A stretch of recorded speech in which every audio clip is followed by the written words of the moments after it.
تقریر سے ممکن ہے نہ تحریر سے ممکن وہ کام جو انسان کا کردار کرے ہے۔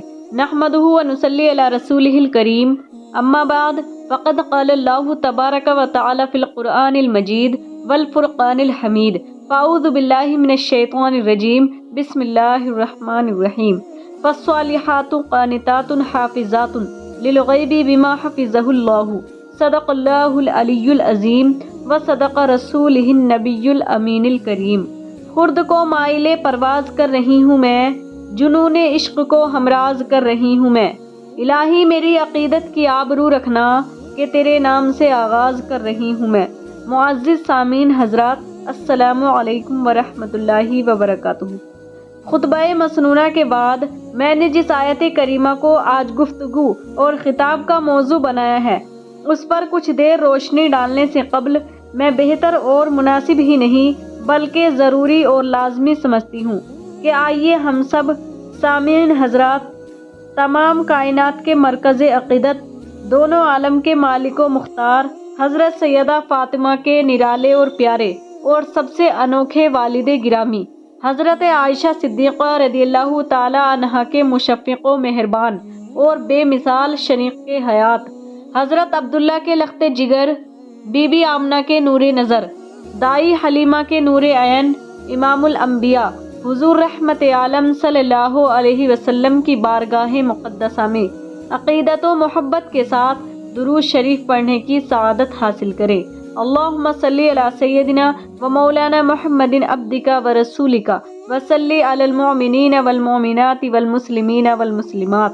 معزز سامعات، اب میں آپ کے سامنے آیت کریمہ کا خلاصہ اور مفہوم پیش کرنے جا رہی ہوں۔ اس آیت پاک کا مفہوم یہ ہے کہ بے شک نیک اور صالح عورتیں اطاعت گزار ہوتی ہیں، یعنی وہ نافرمانی نہیں کرتی بلکہ ہر حال میں اللہ اور اس کے رسول کی فرما برداری کرتی ہیں، اور وہ نیک و پرہیزگار صالح عورتیں اپنے مردوں کے غائبانے میں ان کے مال و اسباب، دھن دولت اور ان کی امانت یعنی اپنی عزت و عصمت کی حفاظت کرتی ہیں۔ میری ماؤں اور بہنوں اور میٹھے میٹھے اسلامی بھائیوں، ابھی آپ نے اپنی خادمہ سے تلاوت کردہ آیت کریمہ کا ایک مختصر مفہوم سماعت فرمایا کہ اللہ تعالیٰ ان عورتوں کو جو اطاعت گزار ہوتی ہیں، فرما بردار ہوتی ہیں، اپنے شوہروں کو راضی رکھتی ہیں اور ان کی امانت کی حفاظت کرتی ہیں، اپنی عزت و آبرو کی پاسبانی کرتی ہیں، ایسی عورتوں کو نیک اور صالحہ سے خطاب کیا جا رہا ہے۔ گویا جو عورتیں اس کے برعکس اور اس کا الٹا کرتی ہیں وہ گناہگار اور خطاکار ہوتی ہیں۔ میں آج اس بیان میں چند مقدس اور پاک باز اسلامی خواتین کا تذکرہ کروں گی جن کی زندگی کا لمحہ لمحہ اور جن کے حیات کی ہر ادا ہمارے لیے سبق آموز اور مشعل راہ ہے۔ اگر آپ نے ان کے واقعات کو بغور سنا اور ساتھ ہی ساتھ اسے اپنے دل میں بھی اتارنے کی کوشش کی تو میں یہ یقین کے ساتھ کہہ سکتی ہوں کہ انشاءاللہ آپ کی زندگی میں ایک انقلاب برپا ہو جائے گا اور آپ معاشرے میں قابل رشک اور قابل فخر خاتون نظر آئیں گی۔ تو چلیے واقعہ سماعت کرتے ہیں۔ بڑے پیر دستگیر غوث اعظم شیخ عبد القادر جیلانی رضی اللہ عنہ کے والد گرامی حضرت ابو صالح جنگی دوست رحمت اللہ علیہ ایک مرتبہ ایک نہر کے کنارے جا رہے تھے۔ اس وقت آپ پر شباب کا عالم تھا اور کنوارے بھی تھے۔ آپ نے نہر میں ایک خوبصورت سیب کو بہہ کر جاتے ہوئے دیکھا۔ اس وقت آپ کو بڑی تیز بھوک لگی تھی، بس آپ نے اس سیب کو پانی سے نکال کر کھا لیا۔ کھانے کے بعد آپ کے دل نے بہت ملامت کیا کہ کیوں میں نے بغیر اجازت اس سیب کو کھا لیا۔ اگر بروز حشر خدا نے مجھ سے اس سیب کے بارے میں پوچھ لیا تو میں کیا جواب دوں گا؟ چنانچہ آپ خوف خدابندی سے لرز گئے اور یہ سوچ کر کہ یہ سیب کسی باغ سے پانی میں گر کر یہاں تک پہنچا ہے، آپ اس باغ کو تلاش کرتے کرتے وہاں تک پہنچ گئے اور باغ کے مالک کے پاس جا کر معافی کی درخواست پیش کی۔ باغ کے مالک اپنے وقت کے ولی کامل تھے۔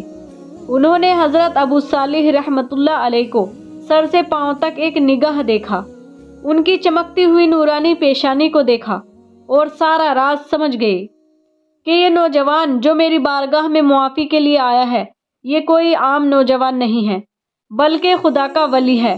اور نیک و پرہیزگار نوجوان ہے، جبکہ جوانی تو دیوانی ہوتی ہے۔ باغ کے مالک حضرت عبداللہ صومعی رحمۃ اللہ علیہ نے فرمایا کہ اے نوجوان، معاف تو کر دوں گا مگر ایک شرط ہے، اور وہ شرط یہ ہے کہ جو تم کو 12 سال تک میرے باغ کی باغبانی یعنی نوکری کرنی پڑے گی۔ اللہ اکبر، کتنی دشوار کن شرط تھی وہ، مگر قربان جائیے اس پیکرے فرمان الہی پر کہ آخرت کی شرمندگی اور عذاب سے بچنے کے لیے ایک سیب کی 12 سال کی خدمت سے چکانے کے لیے آمادہ و تیار ہو جاتے ہیں۔ 12 سال کی خدمت کے بعد آپ نے فرمایا حضور اب تو معافی کا اعلان فرمائیے۔ تو حضرت عبداللہ صومعی نے فرمایا شہزادے ابھی نہیں، بلکہ ابھی ایک شرط اور پوری کرنی ہے، تب جا کر تمہارے معافی کی درخواست پوری کی جائے گی۔ فرمایا حضرت وہ شرط کیا ہے؟ تو حضرت عبداللہ صومعی نے فرمایا شہزادے میرے پاس ایک بیٹی ہے جو آنکھ سے اندھی ہے، زبان سے گونگی ہے، کان سے بہری ہے، ہاتھ سے لولی ہے اور پاؤں سے لنگڑی ہے، تمہیں اس سے نکاح کرنا ہے۔ اللہ اکبر، زندگی بھرا سودا ہے، مگر قربان جائیے اس پیکر عشق رسالت پر۔ آپ فرماتے ہیں حضور مجھے آخرت کی بھلائی اور عذاب الہی سے نجات کی خاطر دنیا کی ہر مصیبت گوارا ہے، لہٰذا میں یہ شادی کرنے کے لیے تیار ہوں۔ چنانچہ نکاح ہو جاتا ہے۔ آج شب زفاف ہے۔ حضرت نے فرمایا شہزادے فلاں حجرے میں فلاں روم اور کمرے میں تیری بیوی ام الخیر حضرت فاطمہ ہے، جاؤ ان سے ملاقات کرو۔ حضرت ابو صالح جنگی دوست جب اس روم میں گئے جس میں آپ کی شریک حیات تھی تو آپ انہیں دیکھ کر الٹے پاؤں واپس آ گئے۔ حضرت نے فرمایا کیوں شہزادے، کیا بات ہے، کیوں واپس آ گئی؟ تو آپ نے فرمایا حضور شاید میں غلطی سے کسی اور کمرے میں چلا گیا تھا، کیونکہ آپ نے فرمایا تھا کہ میری بیٹی اندھی، لولی، بہری اور لنگڑی ہے، مگر وہاں تو نہایت ہی خوبصورت، نیک سیرت، ایسی باوقار خاتون جلوہ افروز ہے جن کے عضو سے نوری کرنیں پھوٹ رہی ہیں اور پورا کمرہ رونق بار بنا ہوا ہے۔ اتنا سنتے ہی حضرت عبداللہ صومعی رحمۃ اللہ علیہ مسکرانے لگے اور پھر وضاحت کرتے ہوئے فرمایا شہزادے وہی تیری شریک حیات اور مقدس بیوی ہے۔ سنو، میں نے جو یہ کہا تھا کہ وہ آنکھ سے اندھی ہے، اس لیے کہا تھا کہ میری بیٹی نے آج تک کسی غیر محرم کو دیکھا تک نہیں ہے۔ میں نے اسے بہری اس لیے کہا تھا کہ اس نے اپنی زبان سے اب تک بےہودہ کلمات یا خلاف شرع کوئی بات نہیں نکالی ہے۔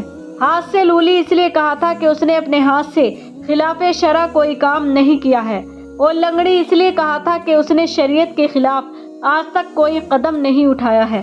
محترم ناظرین اسلام، غور کرنے کا مقام ہے کہ یہ بھی وہ خاتون تھی اور ہم بھی ایک خاتون ہیں، مگر آج کی خاتون اور کل کی خاتون میں کتنا بڑا فرق ہے۔ لہٰذا اس کنیز فاطمہ کو کہہ لینے دیجیے کہ جب ماں ام الخیر حضرت فاطمہ ہوتی ہے تو بیٹا اپنے وقت کا سردار اولیاء غوث اعظم جیلانی ہوتا ہے۔ جب ماں شہزادی رسول حضرت سیدہ فاطمہ الزہرا ہوتی ہے تو بیٹا میدان کربلا میں نیزے پر قرآن سنانے والا امام حسین ہوتا ہے۔ جب مائیں صوم و صلات کی پابند اور پرہیزگار ہوتی ہیں تو بیٹا خواجہ اجمیری غریب نواز ہوتا ہے، قطب الدین بختیار کاکی ہوتا ہے، بابا فرید الدین گنج شکر اور محبوب الہی ہوتا ہے۔ جب ماں عابدہ زاہدہ اور پارسا ہوتی ہے تو بیٹا سلطان المحققین، مخدوم بہار اور مخدوم سمنان ہوتا ہے۔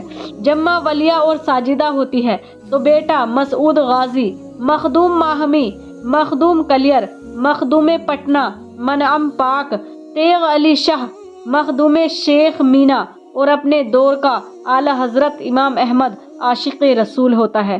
کسی شاعر نے کیا خوب کہا ہے، ٹوٹ کر ایک ستارے نے سبق ہم کو دیا، راہ کی روشنی بن جاؤ زمانے کے لیے۔ تو ناظرین اسلام، اگر آپ کو یہ ویڈیو اچھا لگا ہو تو پلیز ویڈیو کو لائک کریں، زیادہ سے زیادہ شیئر کریں اور ہمارے اس چینل بیوٹی آف اسلام کو سبسکرائب کریں۔ اللہ حافظ، فی امان اللہ۔